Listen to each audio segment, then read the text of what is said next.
Hi everyone, welcome back to মনের খুশি। তো সেদিন গেছিলাম মেলায়, আমাদের বাড়ির খুব কাছাকাছি একটা মেলা বসেছিল। তো সেখানেই চলে গেছিলাম সন্ধেবেলা আমি আর আমার মেয়ে। তো মেলাটা একটু প্রথমে ভালো করে ঘুরলাম। তো বাচ্চাদের অনেক রাইড ছিল। তো মেলাতে টুকিটাকি বিশেষ কিছু কিনিনি। তো নিয়েছিলাম একটা কাঠের চিরুনি আর একটা চিমটি কিনেছিলাম। আর মেয়ে এখানে নিচ্ছে একটা রুবিক্স কিউব। ওর এইসবগুলো খেলতে খুবই ভালো লাগে। আর এটা ছিল 5x5। তো এটা নিয়েছে ও।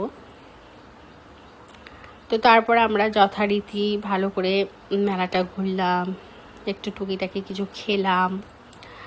তো তারপর এই ক্রকারি সেটের শপে গেলাম, গিয়ে কিনেছি একটা চিমটি আর কিনেছি কাপ।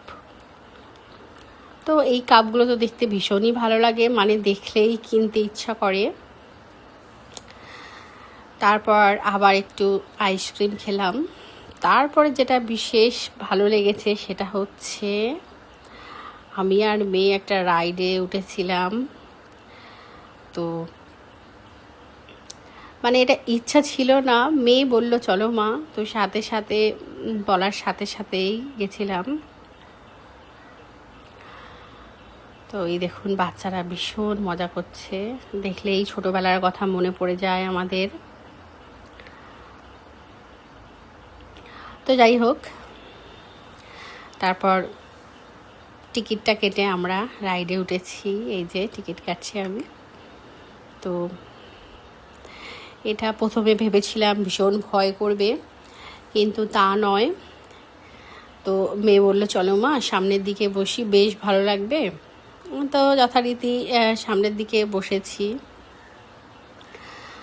তো ভেবেছিলাম ভীষণ ভয় লাগবে, মাথা টাথা যদি ঘোরে। তো যখন এই রাইডটা শুরু হলো, মানে চলা শুরু হলো, তখনই একটু কেমন লাগছিল। তারপর আবার ঠিক হয়ে গেছে। তো ভীষণ মজা হয়েছে, অনেক দিন বাদে ছোটোবেলায় সেইগুলো চড়েছি, তারপর আবার অনেক বছর বাদে এখন। তো এটা যখন ঘুরছে তখনই মনে হচ্ছে এই বোধহয় পড়ে যাব, সামনের দিকে পড়ে যাব, কিন্তু না, সেরকম কিছুই হয়নি। আর চারপাশটা মেলাটা উপভোগ করতে করতে চড়ছিলাম, বেশ ভালো লাগছিল। মেয়ে খুব এনজয় করেছে।